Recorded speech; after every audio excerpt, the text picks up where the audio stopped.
there's a kind of ideal about the way the world ought to be, and then there's your perception about the way your world is. And the discrepancy matters.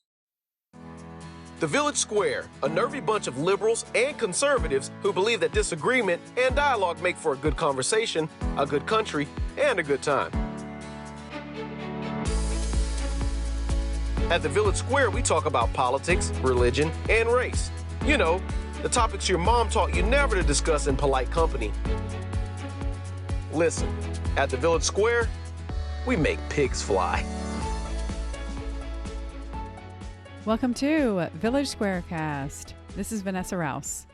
Thanks for joining us for The New Minority with Dr. Gest.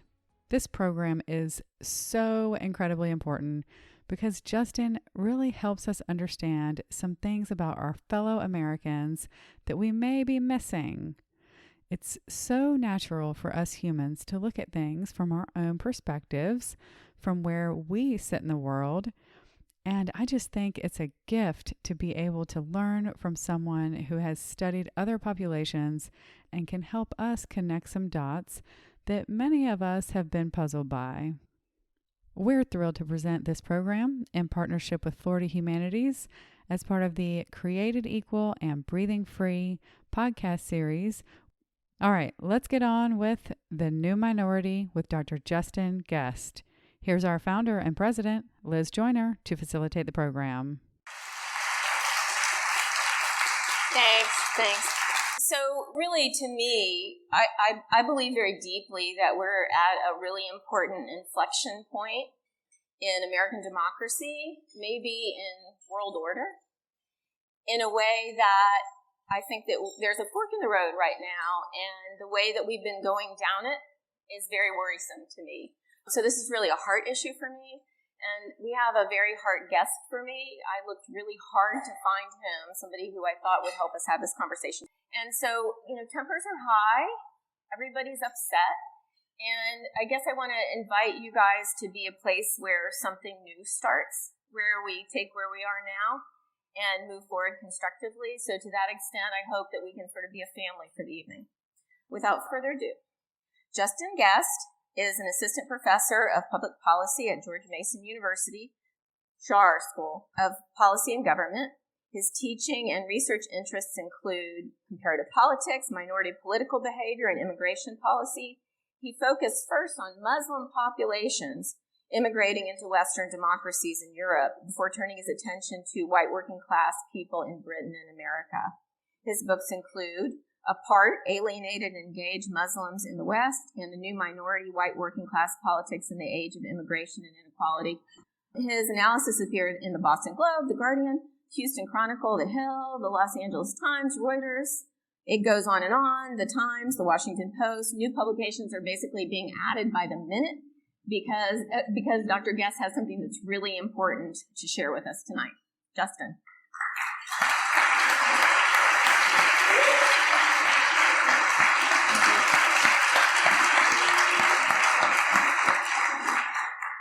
All right, so Justin, contextualize the slideshow that people have been looking at for the evening. Yeah, that's such a great question. Let me just start, Liz, by thanking you and by thanking Village Square and by thanking you all and the various donors and contributors.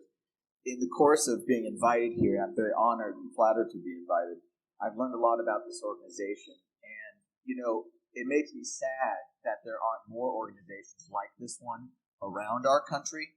In big cities, in small towns, in the Rust Belt, in the Desert West, it's this kind of social fabric, the tightening of that social fabric and the threads that I see really loosening up right now at a time when we really need it the most.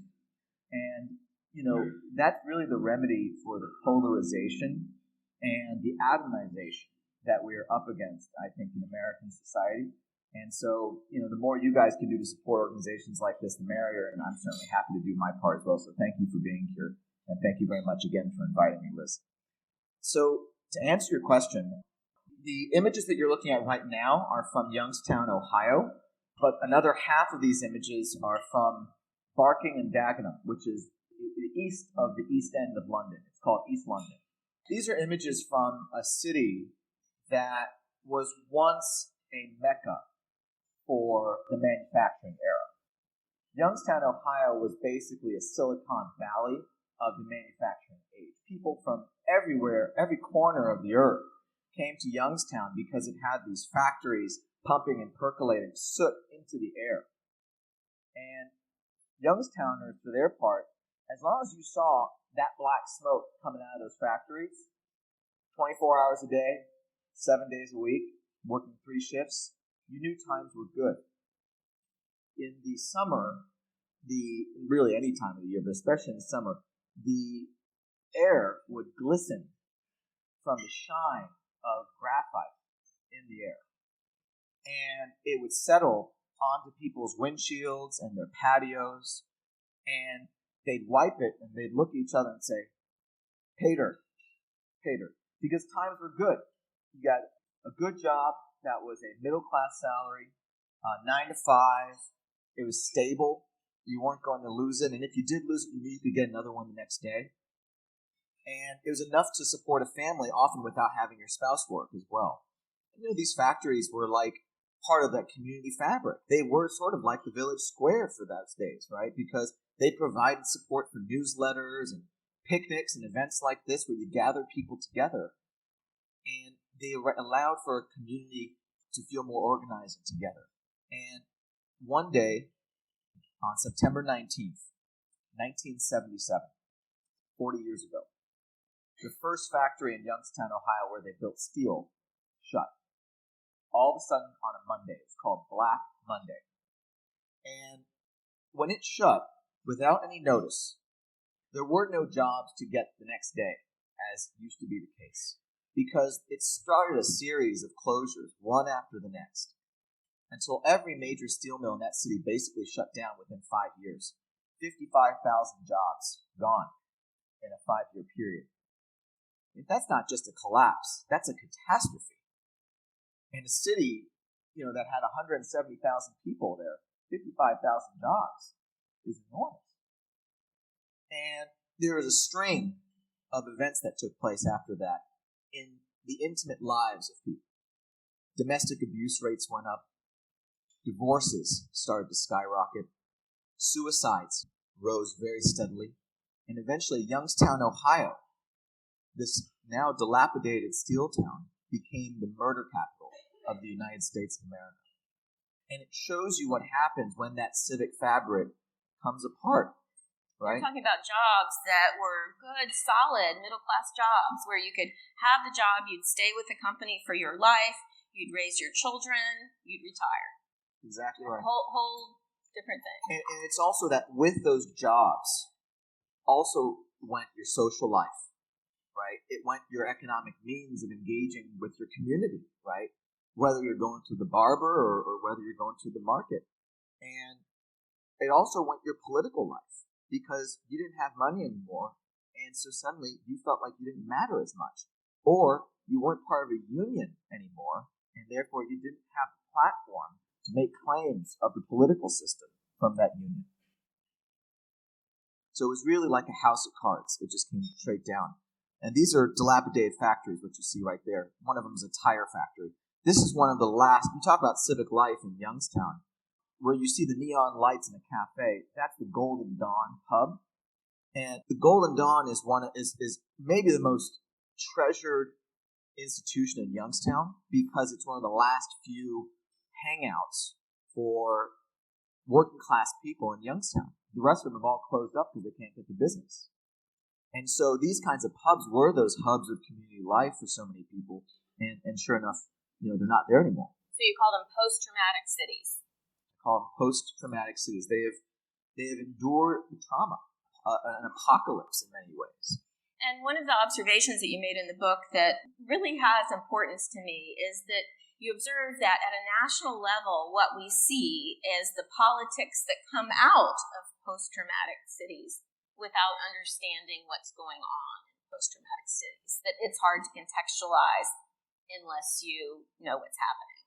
Yeah, I think these things are so easy to judge from afar, and context matters so much. But more than just judgment, I think that we start to lose scope of the humanity at the center of these crises. And, when we talk about a city collapsing in this apocalyptic way like Youngstown has, and by the way, like many other post-traumatic cities have around the United States, not just the Rust Belt either.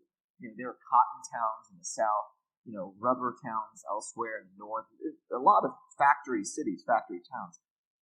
When you have one of these great collapses and great catastrophes, there are thousands of mini catastrophes happening in the living rooms of the homes that you just drive right on by or see when you're flying over.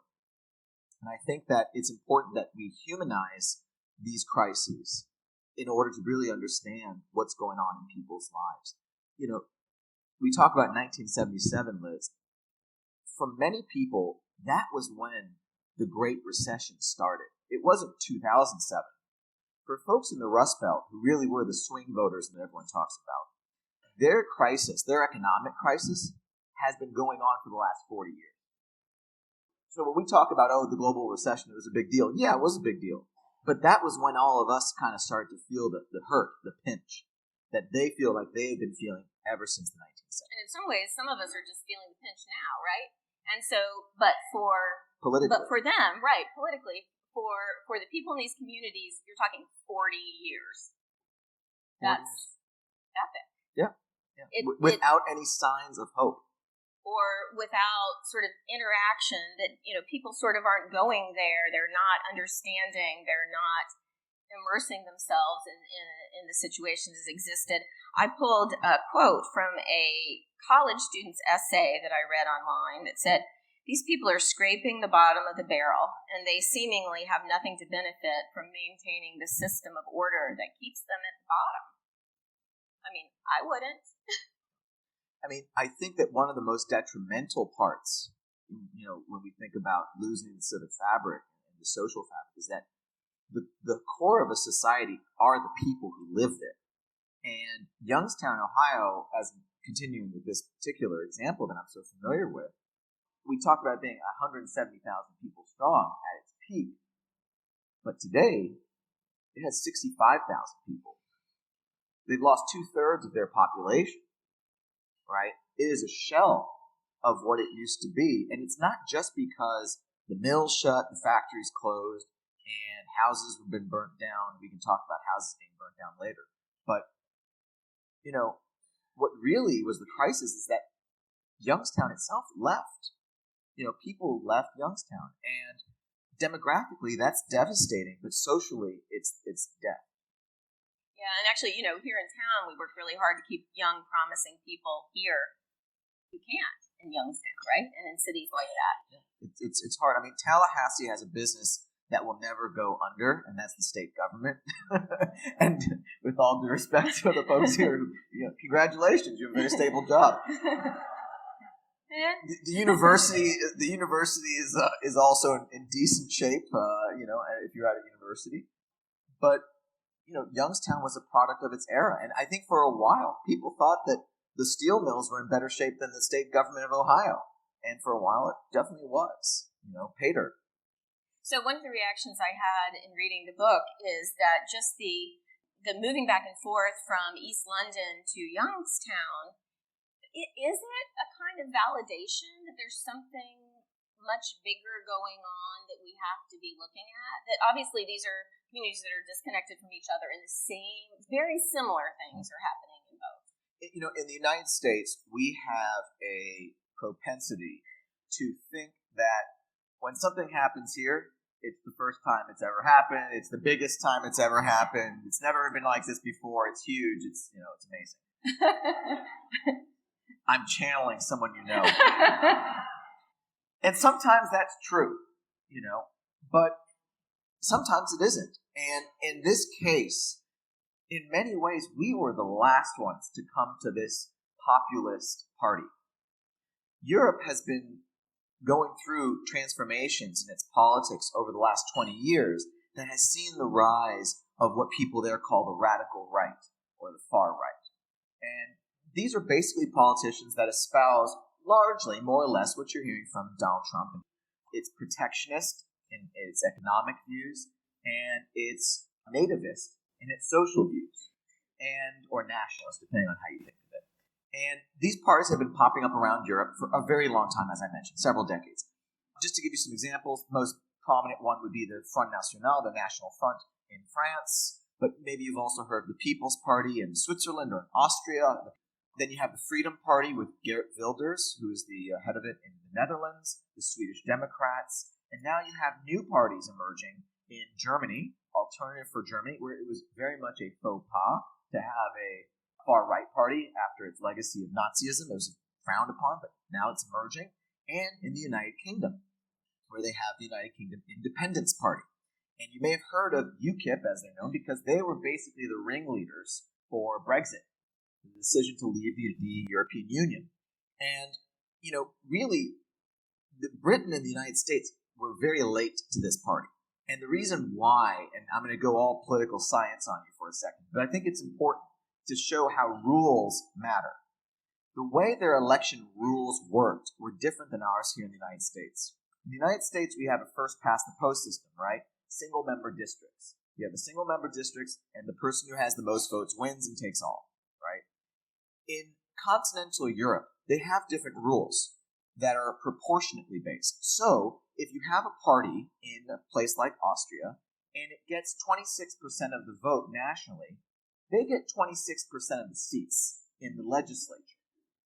So what that means is that far right, far left fringe parties have a much better chance of winning, because if you support one of those alternative parties, your vote counts as much as anyone else's. So you might as well vote for them. But in the United States, if you had a far right, far left party, you wouldn't vote for a third or fourth party in the United States because you know that your vote's going to be wasted. So this was like sort of part of the internal distress in both the Republican and Democratic Party of late. Is because all those alternatives have to be integrated into our parties, right? And so for this reason, it delayed our arrival to this far-right fiesta going on the continent, right? And so Britain came in, and now finally we came in, but we, the United States, did something different because we leapfrogged them all. None of them have won over the government in any of these other countries yet. Now, that may change, and some people predict that in France it could change, but it's still looking doubtful according to polls. But as we know, polls are only so useful, as I'm sure you've concluded. We do know that, which is a great segue into. So we were all surprised. Most everybody was surprised. Not Justin. Writing, the white working class makes up 53% of the electorate in Michigan, 55% in Pennsylvania, 58% in Wisconsin, 62% in Ohio, 66% in Indiana, and nearly 70% in West Virginia. He kind of called all those states. This subset of the American electorate is the key determinant of electoral outcomes. Duh. But alas, one that we have misunderstood and undermobilized. So this was knowable. Did I wrote that? You did. Well done. This was knowable. So I guess I have this basic theory in my life, and it's proven to be true over and over again. And the theory is this. If you really understand what a human's circumstances are, what they know, what they don't know, what's around them, if you can really sort of walk a mile, they make sense. So presumably, we didn't understand this group of people. So having spent so much time in these two communities, what do most of us, what are we missing that we need to understand how they make sense? So I think there's two things we need to know, and they're at different levels. So forgive me because I'm thinking, because this is all unscripted, so I don't know what. Yeah, I tried to get him to give me some questions. He didn't. No. He likes it this way. I like it this way. It's much more interesting. So when I pause, it's because I'm actually thinking. So there's two things I think. I mean, there's obviously a lot of complexity here, but the two headlines are: one is at the political electoral level, and then the second is at the human level, the sociological level. So at the political electoral level, for a long time, Rust Belt in particular, Rust Belt white working class people were viewed as the inscrutable swing voter.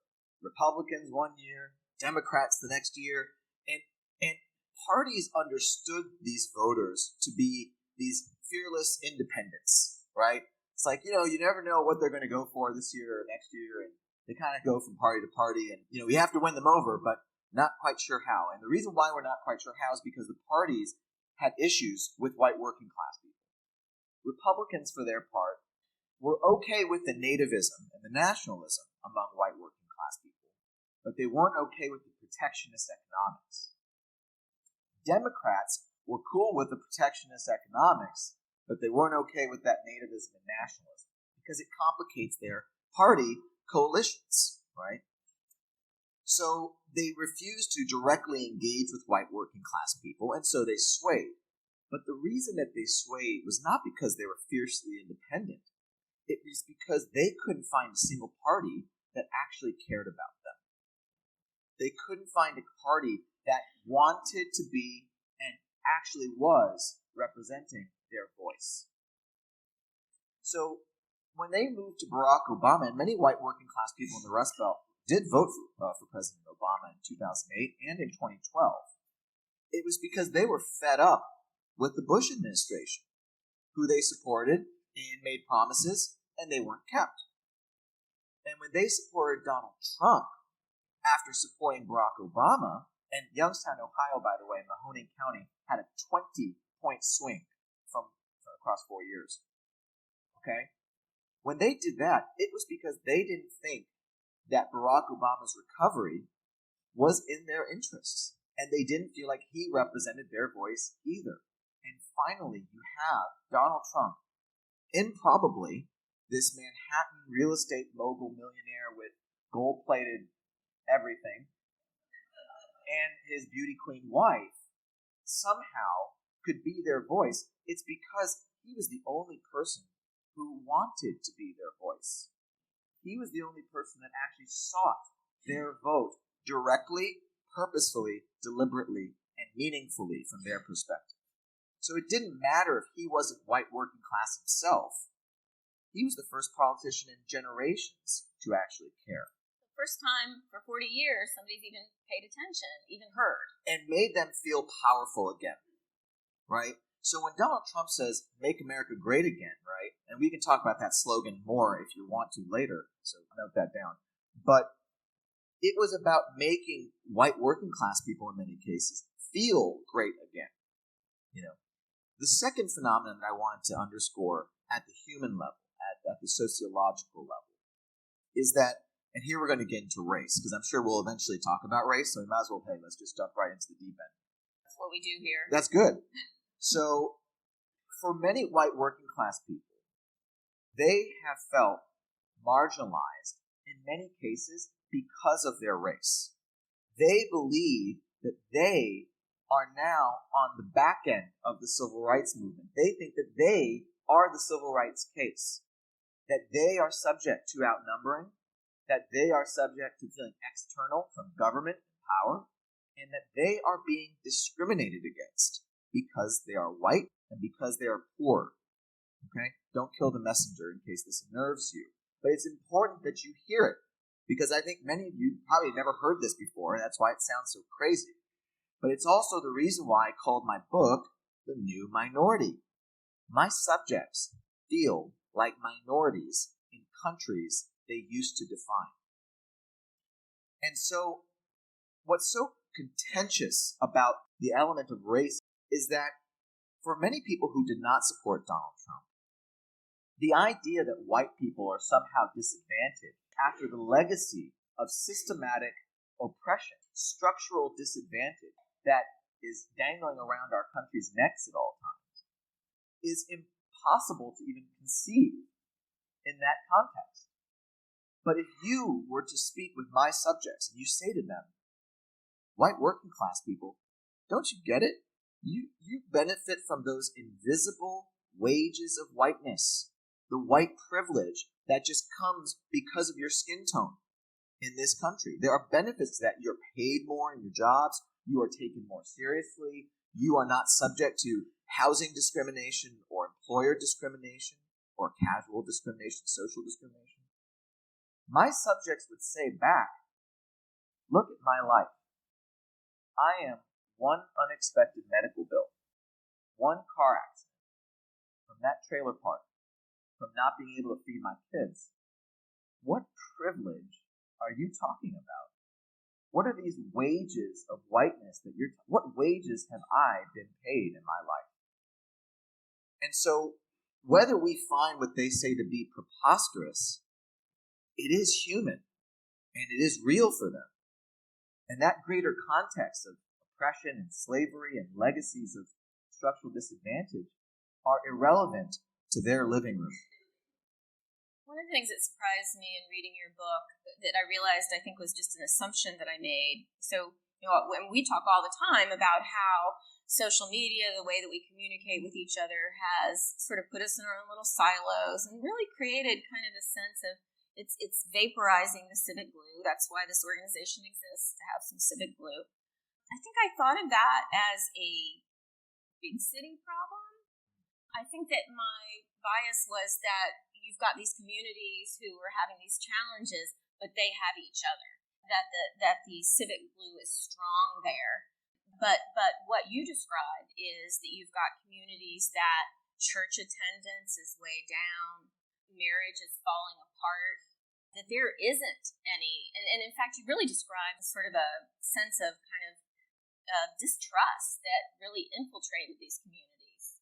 Talk more about that. Yeah, human beings, as much as we may not want to acknowledge it in all of our modernity right now, we need some sort of moral order in our life. And for some of us, that comes from the Bible. For some of us, that comes from capitalism or Adam Smith. For some of us, that comes from an upbringing that of a particular way that instills certain moral order. For some of us, it comes from science, something that helps us make sense of the world and our place in it. And for many in the Rust Belt in particular, and other parts of the United States, where you had factory towns, that mill provided you with that moral order. The city was based around the rhythms and the cadences of the job, such that everyone was one together. Kind of like when you're in school, everyone hears those same bells, and they know when lunch is, and they know when recess is, and they know when school's over. And those factories provided you with structure, right? And not only did they provide you with structure in the workplace and things associated with it, but they also created the need, because they were so stable, they created a market for political organization to fill political vacuums, right? So unions were so important because not only were they the source of political life, but they were also the source of social life, right? You met each other at union events, you met each other through the union, you're part of something bigger than yourself. And so in the book, as you recall, I describe in many cases in the Rust Belt what I call as a union hangover. Yeah. Because when the unions went away, the unions were the muscle for white working class people. They were their civic organization. They were their village square. And even differently from the village square, they lobbied. They were partisan, right? And when that went away, white working class people, what about their personal muscles? They didn't have those personal muscles because they had atrophied so long while relying upon the unions to do the work for them. Now, you could counter-argue that, well, unions actually politicized this population, whereas perhaps before they weren't politicized. I agree. I think that's a fair point. But the point is that it's not just about being politicized in terms of making a difference in your democracy. You have to show up. You have to know how to lead. You have to know how to organize. And the unions basically were outsourced to doing that, such that when they disappeared, so much of that political capital went with them. So you've got one industry that's big and huge, and it goes away, and everything goes with it, essentially. All the way that you organize your life. I mean, this community could sustain something like that because they're different things, but Youngstown and other industrial communities, it just vaporizes. That's right. And there are sources today, in the absence of places where you may have had unions or something similar, where atomization is taking place as well. There's a wonderful book by a colleague of mine from MIT named Sherry Turkle called Alone Together. And it's about the way the internet isolates us, right? And it is very possible that the more things become intermediated between us through television, internet, and other forms of wireless communication that allows us to sort of occupy this our own little bubble and silos, that we become disconnected from each other in those important ways. And so you don't have to have a factory collapse to have that civic life collapse. It's collapsing in a lot of ways around us. I mean, everywhere. And I mean, in some ways it's going to take us a little while. I think we're sort of just catching on. This is what this causes.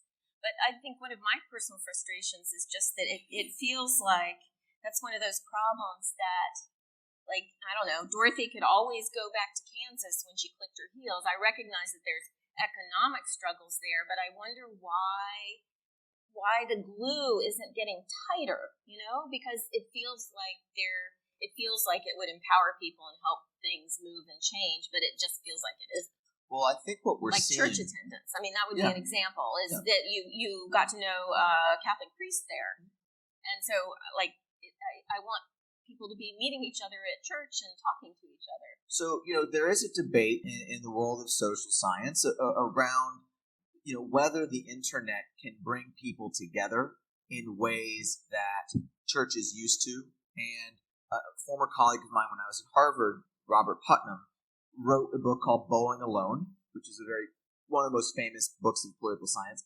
And a lot of political scientists, by the way, think he's completely wrong, about a variety of things. But one of the things that I think was most controversial was that Bob Putnam is quite conservative when it comes to the internet. At least he certainly was. And he didn't believe that meetups, chat rooms, organizing online could replace bowling tournaments, could replace those picnics that I talked about, newsletters, and community organizations where you have to show up. And this was actually repeated by Malcolm Gladwell in a piece he wrote called The Revolution Will Not Be Tweeted, where he criticized Twitter and various other social media as forms of civil rights builders and civic engagement builders because they were so passive. All you had to do is type, sometimes anonymously, something, but you didn't actually have to show up. You didn't have to sacrifice something. You didn't have to experience something. But I think, and maybe this is just because I'm a millennial, what we're starting to see is the ways that these new tools are very powerful. You look at the revolution in Egypt, which was largely done by, actually, Twitter.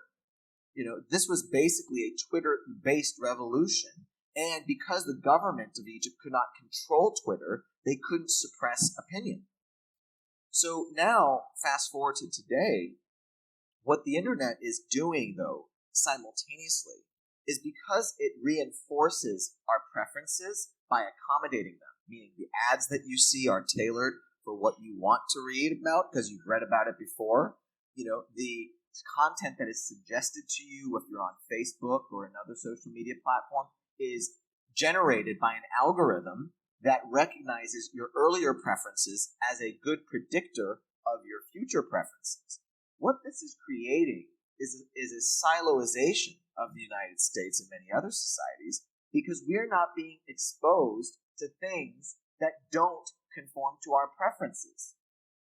So what's happening here tonight, where you have Democrats and Republicans, liberals and conservatives, elderly and young, white and black, does not happen on the internet very much because, generally speaking, your demographic profile is reinforced into your internet profile. And so it leads all of us to exist in these echo chambers. So while that may unite us in some small way, it is divorcing us and segregating us and sorting us from our fellow citizens. Yeah, and we're spending less time with this kind of group in our own communities and our own lives. And hearing things that we disagree with. Right. Hearing things that we may not like or haven't heard before. Right. And my personal thing is sort of, that's what American democracy is about, is we're structured so that we have to listen to the other side of an issue because that's the only way we can solve the problem. And if we're in fact specifically avoiding it, right? You're in trouble. Yeah. And people don't talk after that. Right.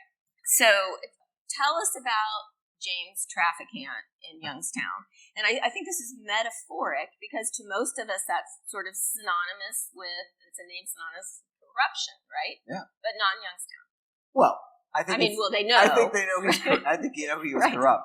So James Trafficant, Jim Trafficant, and to his friend Jimmy, was the congressman for Youngstown, Ohio from 1982 until 2000. 18 years, 9 terms in the U.S. Congress, the House of Representatives. Before that, he was the county sheriff, if I'm not mistaken. And he has this legendary status in Youngstown, Ohio, amongst its white working class community in particular. When Trafficant was sheriff, he accepted bribes from the local Pittsburgh-based mafia and the Cleveland-based mafia. He played both sides. And he was prosecuted by the FBI. Pause for a second. When you're prosecuted by the Department of Justice, they don't do it unless it's a slam dunk. Okay? They don't waste their time with cases they may lose. The feds are usually 100% sure. They prosecuted him. He represented himself in federal court and fended off the feds and got away with it from all impressions related. And from that moment, Jim Trafficant basically got legendary status because already Youngstown was a frustrated place in the 1980s. And when he fended off the feds by himself, just this lone, soldier in the federal court system, it was like a big middle finger up to Washington, D.C. It's like a Clint Eastwood movie, right? Go to hell. Yeah. Right? And people loved it. And you can see why we feel that way. Right, because they felt like at that point already that things weren't going well for them and that they had been abandoned. And Jimmy Trafficant claimed to be their voice in Washington. And when I say their voice, I mean their voice. He funneled word from the street, conspiracy theories, all kinds of random stuff, to the House of the Representatives floor, to the chamber. And he would go on these often midnight tirades. Okay, and he wore these just garish bell-bottom suits, the big 70s collar lapels, and he had this pompadour on his head, which most people were certain was a toupee, but I think it was actually his hair. In any case, it was strange enough that people weren't sure it was real, because they were sure he was real. And he would preface all of his speeches and often end them by saying, "Beam me up, Mr. Speaker." Oftentimes, the speaker wasn't even there. And he would just rant about things that his colleagues in the House were like, this guy's crazy. But he was saying things that were echoing from the streets of Youngstown, Ohio. We haven't been paying attention for a long time. Yeah. Right? Well, when it's on C-SPAN 3 at midnight, you may be doing other things like sleeping. But so Jim Trafficant served as congressman for that district, for the Mahoning County in Ohio, for 18 years. Only until 2000, when he basically had to leave office because he was imprisoned on corruption charges. They finally got him, further accepting bribes, 10 counts of bribery and corruption and racketeering. Finally put him into prison. They finally won. And he was replaced by a former aide of his, Tim Ryan, who is still the congressman from Youngstown, Ohio. And Jim Trafficant, even in prison, was beloved. He ran for office from prison, to get his seat back. And he lost. He's not that much of a legend. But he still got like 15, 17% of the vote, for a guy that's in prison, right? And he wasn't able to get his seat back from his former aide. And recently, actually, about 3 years ago, died in a pretty awful tractor accident. But he is revered in Youngstown as that voice of the white working class person. And in many ways, he wasn't even working class himself. He had a master's degree. It didn't matter because Jimbo was their guy. And he heard them. And really, we're talking about communities that have gotten used to very systemic dysfunction, right? So, depending on how I don't know, like Maslow's hierarchy of needs. Some of us are up there at the top about belonging and being nice to each other.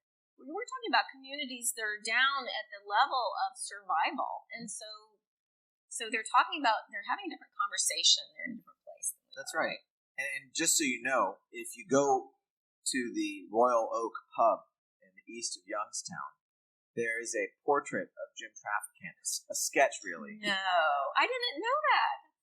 With a crown of thorns around his head. We are in church, aren't we? Right.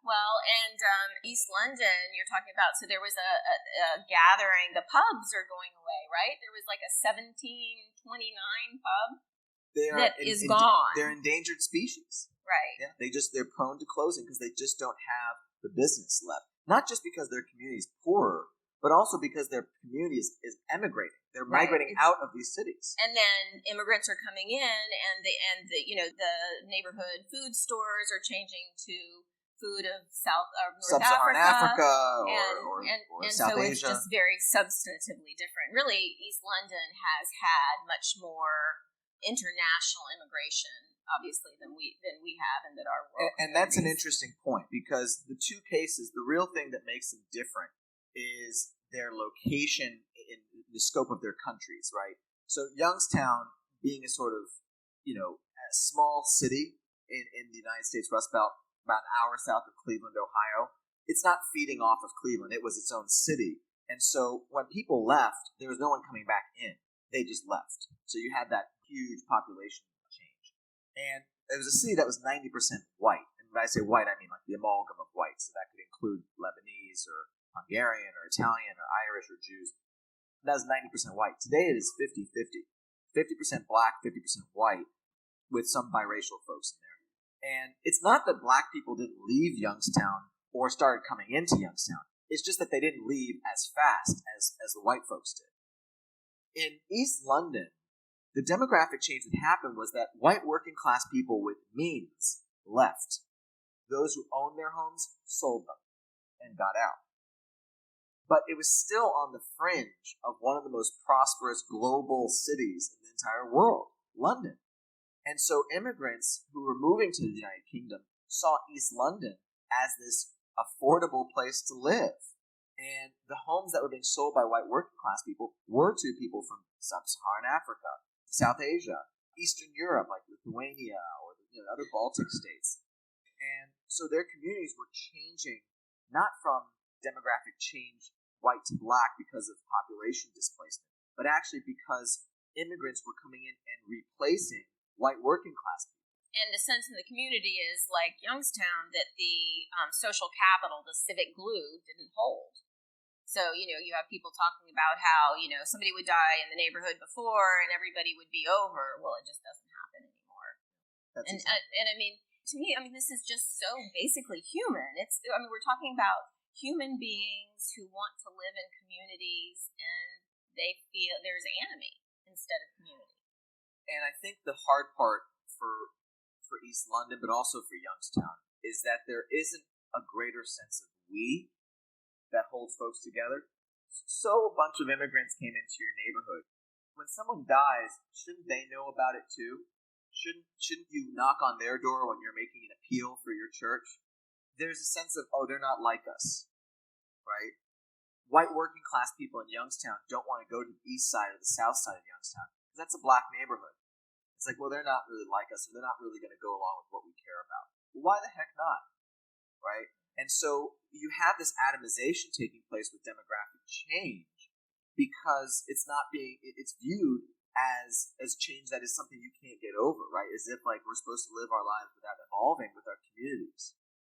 Yeah. And isn't that sort of the human condition that we sort of like, if we could engineer a Martian invasion, which I'm not recommending, but wouldn't everything shift? Like all of a sudden we see each other as the humans who need to protect. And so in some ways that's just sort of how humans roll. Yeah. This is it's funny. East London has always been a sort of immigrant area of London because it was the working class part. It was lower income. It was rougher, more congested.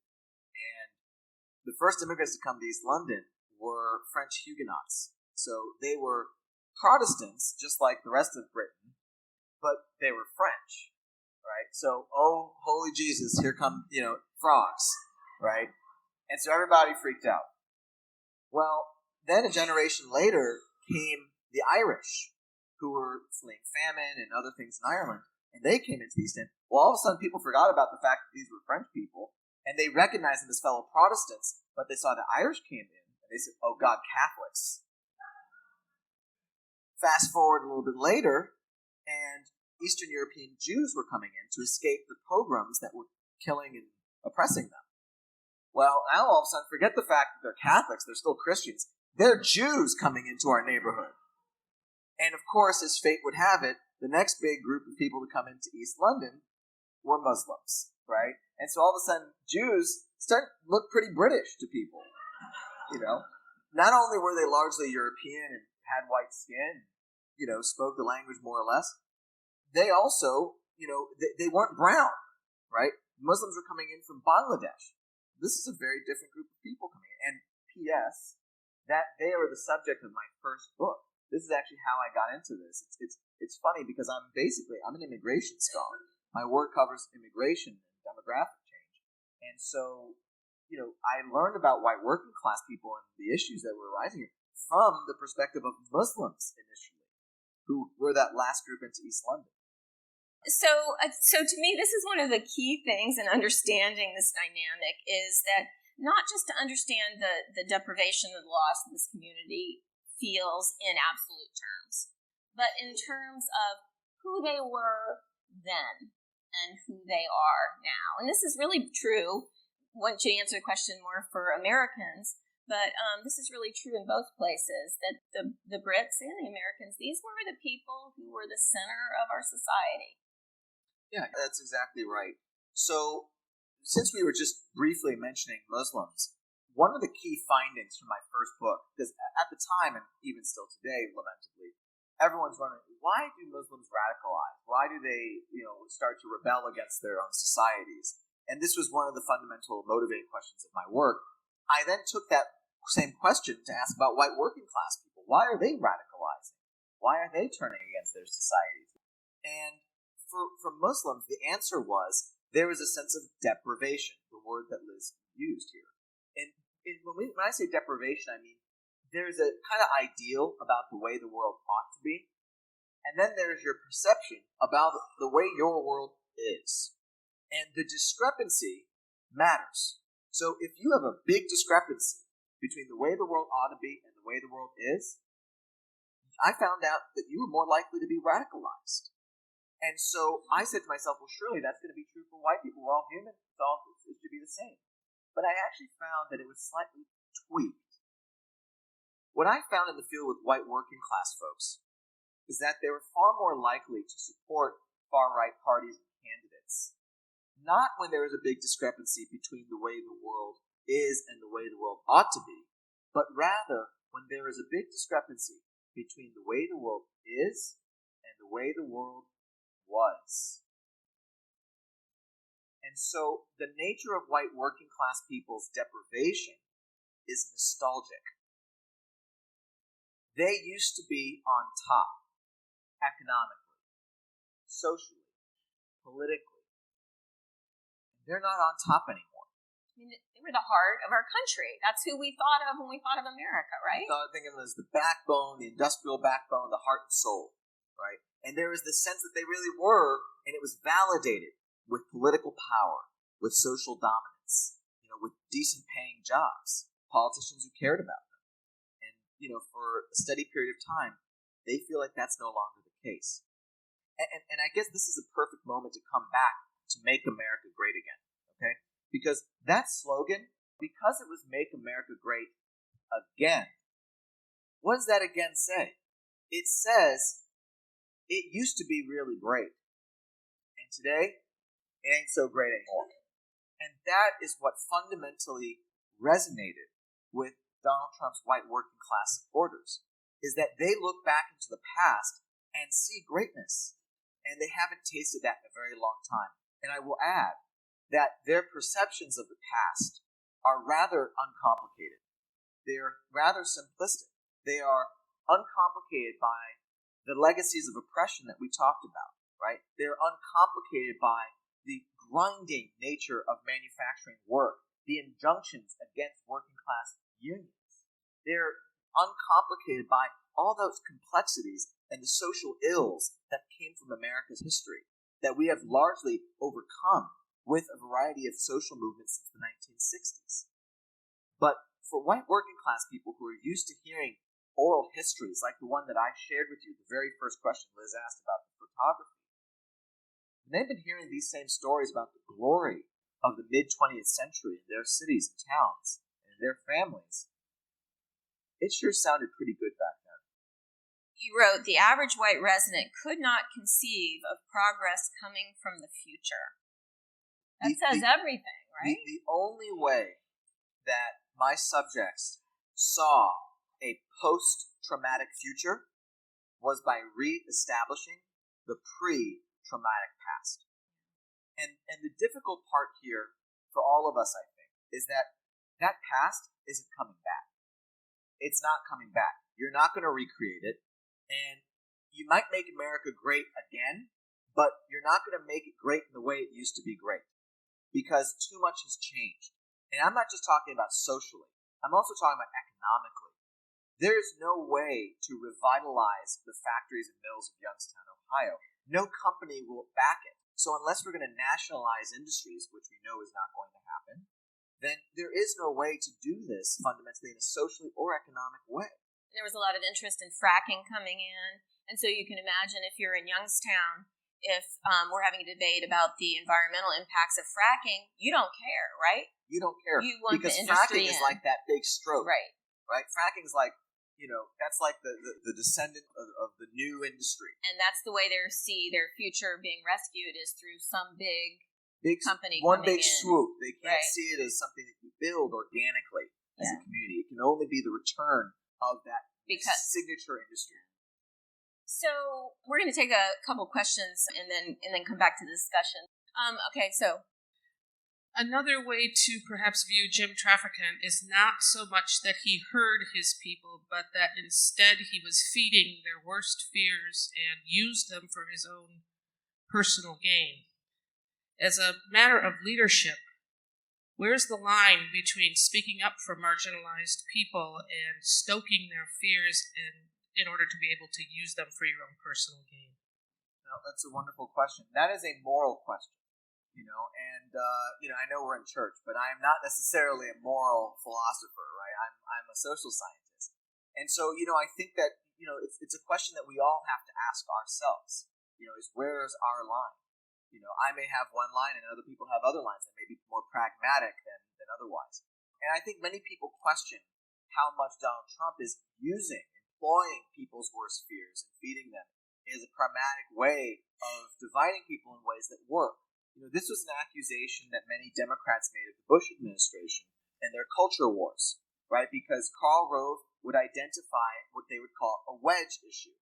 It was a way of splitting the electorate on something that invited people's passions, right? So you can think of gay marriage, you can think of gun laws, you can think about religion in schools.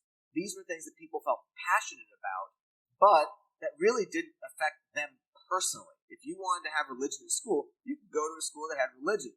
If you didn't like the public schools, it removed it, right? If you, if you didn't like gay marriage, don't marry a gay person. But the point is, these are social issues that erupted a lot of tempers, right? And they divided people in ways that Karl Rove and the Republican Party found to be advantageous to them. They saw that they could get 55 or 60-40 kind of vote shares on some of these issues, and that's why they would raise them. So, that's a dark side, and that's the dark side of these kinds of politics. But I think what we have to understand is that underneath, many people feel, and I'm not saying that this is true, but there is a sentiment that there is a challenge to that moral order that I mentioned earlier that comes from people of color or that comes from immigrants. And that's why for Donald Trump isn't Donald Trump, the politician, without immigration. It's because that is the other. That is the reference point. And by castigating immigrants as the disruption or as the threat to that moral order, he is able to craft a sense of nationalism. And when I say crafting, I mean you're crafting in the negative space. Because what is America? It is what you want it to be. When I travel abroad, and I lived in London for a long period of my life, when people said, what's America like? I'd say, well, it depends on where you go. It depends on who you talk to.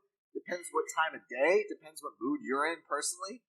You know, there are so many different Americas. It's just too big of a country, too diverse of a country. And when I say diverse, I don't just mean ethnic, religious, or racially. I mean just ideologically, occupationally, lifestyles, culturally. How can we define what America is? So what Donald Trump has done is that he's been able to create the sense of nationalism, not by who we are, but by who we are not. Hi. So Karl Marx, one of my favorite things that Karl Marx said, which I know is supposed to be taboo, but right, he does the sack of potatoes, right? It's not taboo in universities. Universities are like bastions of Marxism. Shh, don't tell anyone. Right, but so the sack of potato, which is the working class, they all know they're potatoes, but they don't realize they're a sack of potatoes, and until they know they're a sack of potatoes, like revolution won't come. And then I think Du Bois says later, right, he says race, after he identifies race as being like the line, the most important thing that's going to happen for the 20th century, he says race is going to be the line that doesn't allow the working class to like bring any change to itself or to attain any ground. They're going to let race divide them.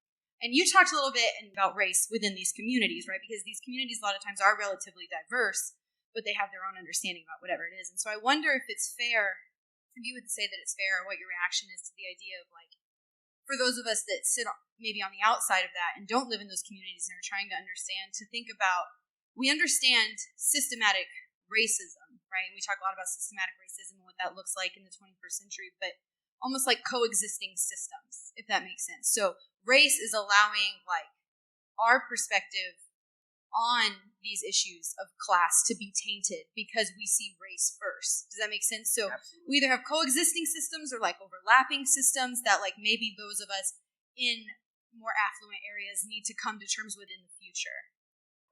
Sorry. I didn't hear. She What'd said you say? repeat the question. I'm sorry. There's a lot of words. How about this? I bet that by listening to my answer, you'll figure out what the question was. Because I will consolidate that. As they say, Kaylee, can you put your question into the form of a question? Right? But I understand the question. The question is how race can divide working class constituencies, basically.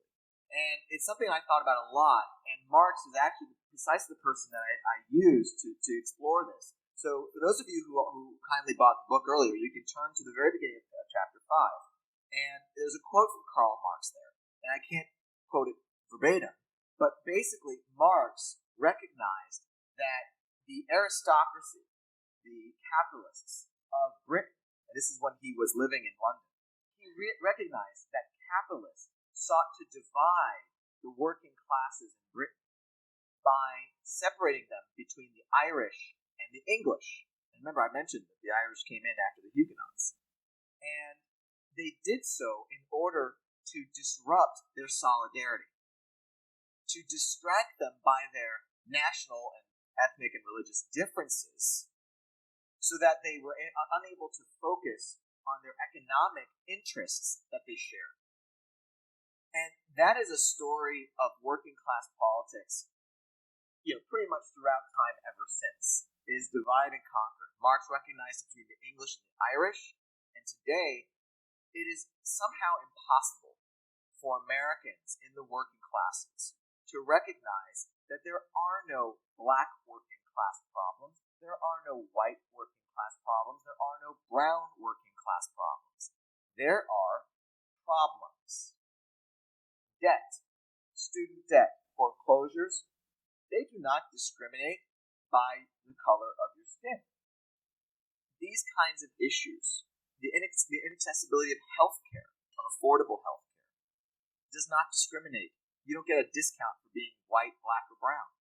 These are all problems that everyone shares together. Labor standards. There are no white labor standards or black labor standards, right? They're just standards. So is it possible, because race is a visible thing and class is not necessarily always, that that some of the anger in these communities towards class divisions, are coming out through race as well, sort of adding to it. Maybe. I mean, I think that race is a more visceral connection, right? It's more poignant, it's more organic. Whereas class is something that's socially constructed, And the other thing that's hard in the United States about unifying people according to class is that we don't view class in the United States the way they view it in much of Europe, and particularly in Britain, which is very class conscious. In Britain, you are born into a class. You inherit class, just like I inherited, dark brown hair. You inherit it. And so if you are a working class person who becomes wealthy, you are still just a working class boy or girl who's done well for themselves. In the United States, that's not true. You're just rich. And so we see class as something that is easily shed like snakeskin when you move up in the world. And in that way, it struck me that sort of in Youngstown, I don't know, it feels like there's some things in America that are going to make it easier for us to get through some of this. In that, you describe still in these communities, they're one, good break away from things changing. That's right. The American dream is still there ideologically, even if it isn't logistically based on how much we are moving up. In Youngstown, Ohio, and much of the United States, the American dream occupies the space only shared by Jesus Christ and George Washington. They are infallible, unquestionable in so many places. And yet, when you look at the statistics, the data, the economic data about inequality in this country, and more importantly, not about inequality, but about immobility, the chances of a poor person moving up in income in this world is lower today than at any time in American history. And, remarkably, you have a better chance of moving up today if you are not white, by the way. And this is due to a variety of selection effects. But the point is that the American dream, it's not dead. It's on, needing some mouth-to-mouth resuscitation right now. So there is this daydream that you can move up in society and therefore you're not inheriting your class. But the greatest single determinant of your future income is birth. So you are inheriting your class in the United States. So we're getting more like Europe. We are becoming more like Europe. And some other European countries, you have a much better chance of being mobile. So really, it's the Slovakian dream or the Austrian dream, or the Albanian dream. I'm not sure if those countries are any better, but I can tell you that it's no longer the American dream in the way it once was. Got one over here. When I hear you talk about the new minority, I immediately think that they're being disruptive and to tell them to go pound sand because they're not being oppressed. What is a effective way forward to discuss that? I worry that we're seeing a projection back in time where people have told Muslims that they're not being oppressed, people have told black people that they're not being oppressed.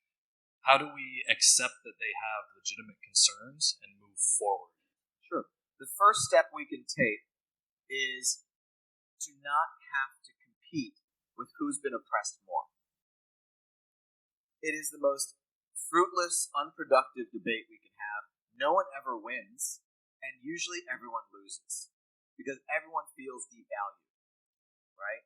And so I don't think that the solution to this is to remind white working class people how well they have it and how well they've had it. It's just not going to get you anywhere, no matter how right you are, or feel you are. However, with regard to calling them a minority, and remember, this is something that I am, channeling from the field, it also challenges the way we understand who a minority is. Because if a minority is only about those legacies of oppression and only about maybe number, then, yeah, white working class people are probably not a minority per se. White people certainly are not a minority per se. But how many important concepts are subject to race? I'll give you an important concept. 3. The number 3. That's a concept, right? We know what 3 is. Everyone understands what 3 is. Is 3 different when you're white, when you're black, or when you're brown? No. For all of them, 3 is 3, right? So minority is a concept, like 3, and it refers to a sense of disempowerment. how useful is minority as a concept if we say, well, it doesn't apply to you if you're white? Disempowerment is disempowerment. Just like 3 is 3. I've got several questions. One is, to what extent do you think the folks that were voting for Trump in this white working class demographic were accurately sizing up their self-interest? And the questioner thinks about things like Obamacare and other policies that have always acted as a social safety net that might be lost. I'll start with the idea that white working class people vote against their interests, okay? Because this is something that I'm on a bit of a crusade about. So, white working class people did not vote in their rational economic interests. And that is usually the way we think of rational interest, because that's the way you think. You think that rationality is economic rationality, right? I weigh costs and benefits, and I make a decision. But there are other interests that come into play when people are voting. And white working class people, rest assured, voted in their interests. They voted in their cultural interests. Okay? And so the next response from many of my liberal or Democratic friends is, well, that is really selfish because they allowed their cultural interests to, overwhelm their economic interests. And there is something that they say particularly about people who were well off and voted for Trump, right? Well, what does it say about them? Those are people who voted for Trump out of their economic interests and set aside their cultural interests. But we don't say to them, why didn't you vote for your cultural interests? Right? We don't tell rich Trump voters, shame on you for not letting your cultural interests win. But we do tell poor Trump voters, shame on you for not letting your economic interests win. There is a hypocrisy in that, right? And there's also a misunderstanding about what interests are. Someone else wants to hear you talk, I think, about trade and the Chinese dream and how so much of the wealth of this country has been outsourced to places far away and how that fits into this whole equation. Trade. I will leave that to the president to discuss because I aside from, I can tell you that trade is the thorniest issue only because the parties are split, because the Republicans have enough populists there right now, or people scared of populists with pitchforks, that they want to appeal to them. And Democrats have that old hardcore leftists that are protectionists, and so they're really split by trade right now in the same way they're split by immigration. So we are depressingly short on time, so let's go fast. We've got a question here, and then we'll get to you. We have had another speaker here, Hedrick Smith, and among the things he said is that in the 1950s, for instance, General Motors' CEO made 30 times what the factory line worker made. Now, the CEO makes 300 times what the factory line worker makes. Why isn't the same kind of negative reaction to those corporate CEOs at the top rather than directed at those who are, for all intents and purposes, at the same level they are or lower? It goes back to this conception of the American dream about that mobility, that fluidity, is that one day maybe you'll be that CEO. And so I'm not going to hate on rich people, right? And the other factor I think we can't underestimate is that it hasn't become a salient political issue because our politicians aren't making it a salient political issue. That CEO is donating probably to both parties. And until campaign finance becomes changed and becomes fairer, where you really do have one person, one vote, and if folks haven't read The USA is Lesterland, if I can make a plug for that book, it's by a Harvard Law professor, Larry Lessig. It's a brilliant book about campaign finance. It just shows just how corrupted the American political system is by money. And so that can't be underestimated. Also, there's a woman in red behind you who is very fervent and wanting to get the question. and she's been very patient, so let's throw that into the batch. All right, so Okay, I like the notion of looking at the white working class as a minority in that it has this angst between what is and what had been.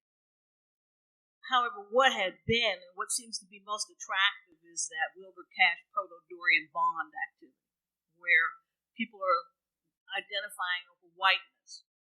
But these white working class people back in the again days, for the most part, were just what I call serving sentry duty on the color line. They were doing what? Serving sentry duty on the color line. That's their job. They lost their job when that mill left. And I'm from Pittsburgh, but they reinvented themselves. Yes. But Youngstown and these other cities all around didn't. You know, when they lost that job that they had back when America was great, I guess what I'm saying is that for minorities in this country, the pursuit of happiness has been curtailed. There are no paths to happiness. The pursuit is not allowed. White working class don't have that problem. That's where I'm struggling, because if you're going to stay in a town for 40 years and sit there and think that this stuff is going to come back, they would rather go back to the sentry duty than reinvent themselves. And that's where I'm having a struggle with the notion of them being a minority, because their path is not blocked. No. So I think that's a great point, and this returns, right, in the sense that minoritization is subjective, right? And it's not something we can compete about, right? You know, if we say, you know, to white working class people in Youngstown, well, you didn't have it this hard, and we remind them that on those assembly lines, there was a stratification according to race and ethnicity, right? The folks in the furnace area of those steel mills were black. The folks in the second worst job were Italian. The third worst job were Jews. And then you worked your way up to whatever ethnic hierarchy they concocted, right? So it's not that it's just that the vision of the past is simplified, right? But my point is that I think from a rhetorical perspective, from a political perspective, it isn't really worth our breath to challenge white working class people on the sense of vulnerability that they feel today. Rather, we need to understand it, but demonstrate that we are all vulnerable in similar ways, and that there is a lot more between us that we share than that's different between us, particularly from a political perspective amongst working class folks. I don't think the white working class wants to admit the similarity. Because No, you see, they absolutely don't. They have to release that whiteness. Absolutely don't. And let me just take a more critical race perspective here. There are arguments out there, historical arguments, that the white working class differentiated themselves, despite being in a rather terrible situation otherwise, that their number one concern was to not be associated with black people, historically. And that slavery, the removal of slavery, was the one last bastion of Jim Crow that actually separated whites from blacks, poor whites from poor blacks. Now, what's the difference, right? And it is that kind of coming to reality moment where you say, what is different between me? Aren't I just as low on this totem pole? That I think is so unnerving to many white working class people, that their status in society is no different than a black person, when there was some solace in their minds that came with a moral order and a social hierarchy that subordinated people of color. All right, so probably last, Steve, you have the So I got a what's it like to be you question, especially in your role as a bridge that you're playing now as a researcher that's functioning as a bridge, especially for those of us that also like to be bridges in our community. I mean, you are a researcher who specializes in representing misunderstood populations that scare people, and then you have to take your understanding and you come back and you translate that and interpret that with compassion and dignity to your own people, to your own tribe. I just wonder if that's tricky for you. I mean, we're in a time where even any openness to the other can get you garner immediate suspicion. I'm just wondering what that's like for you to play that. And you have to go fast. It's a challenge, and it's a wonderful challenge. It's a blessing. And I think that, it reinforces, my faith in community and humanity, that folks who are very different from me will accept me into their homes and talk to me. But I'll tell you, what a lot of you may forget is that when you talk to people who are used to being marginalized, the fact that someone like me or anyone from the outside will come and listen is a revolution. We have to listen.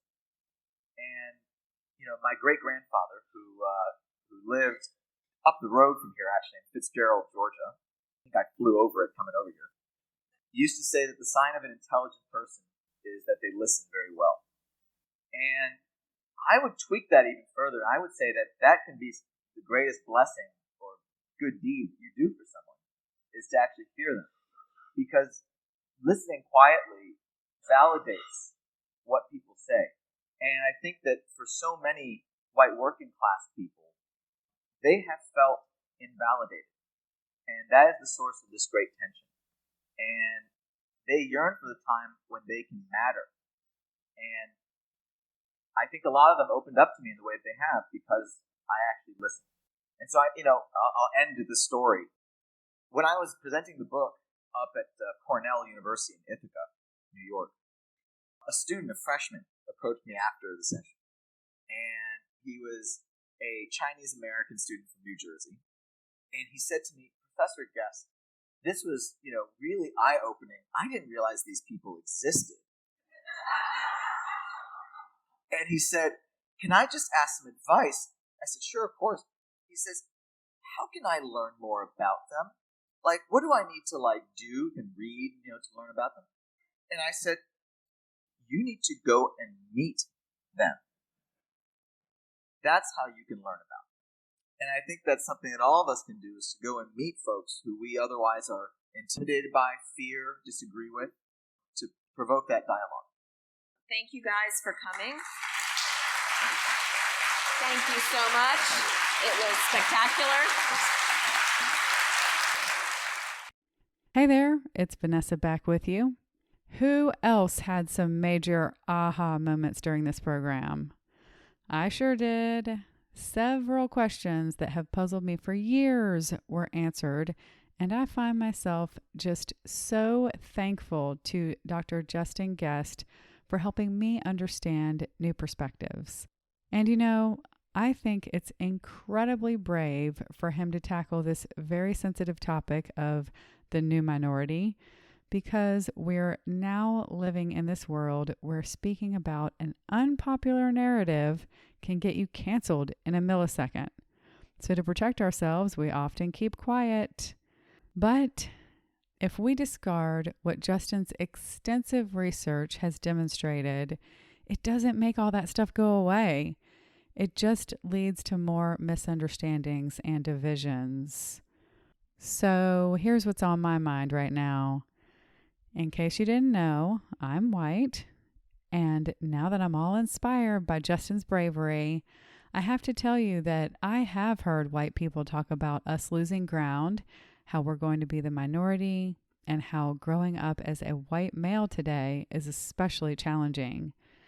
And hearing that at the same time as I was doing some personal learning about how hard it is to be a minority, I felt so confused as to how people that I know to be smart, kind, and good people can see something like this so differently. And I think that Justin just completely nailed it. And this has made me realize how easy it is for us, me over here raising my hand, to make judgments and assumptions about other people from our own vantage point. How little we're trying to understand people's circumstances and viewpoints, how we're barely talking anymore to people outside of our comfort tribes, but we're still insulting them, often without even realizing it. Like that part about how we make judgments about other people voting against their own interests. And I think maybe we feel smarter or superior because we believe we see things more clearly, when really we have just misunderstood others in a huge way and probably oversimplified the situation. So now, thanks to Justin's excellent talk, I have realized that for me, who is getting by okay in this world with stable job opportunities, a savings account, and retirement, I can't possibly fully understand the priorities of people who don't have the stability that I enjoy. And I don't think we can discount the role of broken public trust. As Justin pointed out, for so many people, things haven't been good for a very long time. And so disrupting the system might feel like the only or maybe the best way to really bring change. I have to tell you, my mind was opened a lot during this talk. I also loved the historical information that Justin gave about how different groups of people in different areas of the world have dealt with similar issues as they've come to live together in the same communities. I recognize that personally, I have a tendency to feel like we're unique in these times. You know, we've never been so divided, and why are we as Americans struggling with this? It's all so bad. But having this historical context about how other areas have dealt with the same dynamics, it's so helpful to just sort of put it all in context and to look at the long view. All right, that's about it for today's program. Before we sign off, we'd like to thank Florida Humanities for partnering with us to present this podcast series, Created Equal and Breathing Free. Also, thanks to Lee Hinkle and Spence Davis for helping to make these programs possible through their generous donations. And we thank you as well for being part of this journey with us. To stay up to date with all that's happening at the Village Square, subscribe to our newsletter by visiting our website at villagesquare.us. We appreciate you listening to The New Minority with Dr. Justin Gest. Until next time, we challenge you to reach out with an open heart and mind to someone who doesn't look or think like you. It changes everything. We'll talk to you soon, and thank you so much for listening to Village SquareCast.